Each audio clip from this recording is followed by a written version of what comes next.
মণ্ডলী এগ্রি বাংলায় ইউটিউবের পক্ষ থেকে আপনাদের সবাইকে স্বাগতম জানাচ্ছি। আজকে আমি আপনাদের বাংলাদেশে গম ফসলের একটা অনিষ্টকারী ইঁদুর নিধন কীভাবে করা যায় এই বিষয়টা নিয়ে একটা ভিডিও উপস্থাপন করব। আপনারা ভিডিওটা শেষ পর্যন্ত দেখবেন। যারা আমার চ্যানেলটা সাবস্ক্রাইব করেন নাই তারা অবশ্যই চ্যানেলটি সাবস্ক্রাইব করবেন, লাইক দিবেন, শেয়ার করবেন। কীভাবে গম ফসলের ইঁদুর দমন করা যায়?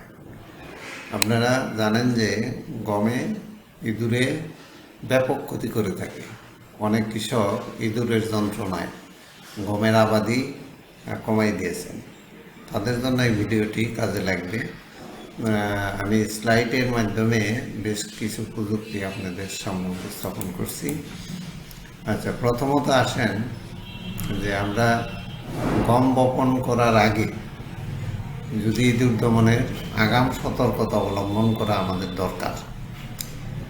এটা আমন ধান কাটার পরপরই জমির আইলের ধারে ইঁদুরের গর্ত আছে কিনা এটা দেখতে হবে আমাদেরকে। প্রথমত গর্ত থাকলে গর্তের মুখে বিষটোপ যেমন জিঙ্ক ফসফাইড বা লেনিডেট ইত্যাদি দিয়ে ইঁদুর দমন করবেন।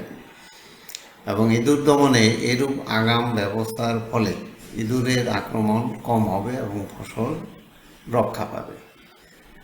এছাড়া 2 নাম্বার যে নিয়মিত গম ক্ষেতের ভিতরে বাহিরে ঘুরে ঘুরে দেখতে হবে যে ইঁদুরের উপদ্রব হয়েছে কিনা।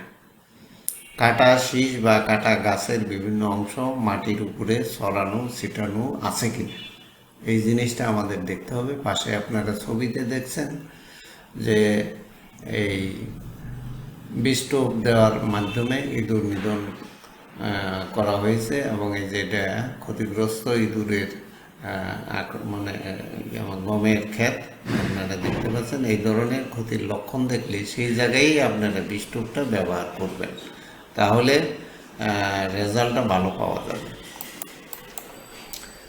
আচ্ছা, এরপরে আমাদের যে তৃতীয় পদ্ধতি সেটা হলো যে আমাদের ক্ষতিগ্রস্ত এলাকায় বা তার আশেপাশে বা তার পুরাতন গর্তগুলির মুখ ভালোভাবে বন্ধ করে দিয়ে নতুন গর্তের ভিতর, সবসময় নতুন গর্ত, যে গর্তে মাটি নতুন উঠেছে এবং ইঁদুর আছে, সেই গর্তের ভিতর অস্টক্সিন নামক গ্যাসের বড়ি ভিতরে ঢুকিয়ে দিয়ে মুখ ভালোভাবে বন্ধ করে দিতে হবে। এতে এই গ্যাস বড়ির প্রভাবে ইঁদুর গর্তে মারা যাবে। এছাড়া আরেকটা দেশীয় পদ্ধতি আছে, যেটা গর্তে পানি ঢেলে বা যে এই ধরনের ফাঁদ বাঁশ দিয়ে তৈরি করা হয়, যে এই ধরনের ফাঁদ ব্যবহার করে বা উন্নত মানের আরও ফাঁদ আছে, সেগুলো ব্যবহার করেও আপনারা ইঁদুর দমন করতে পারবেন।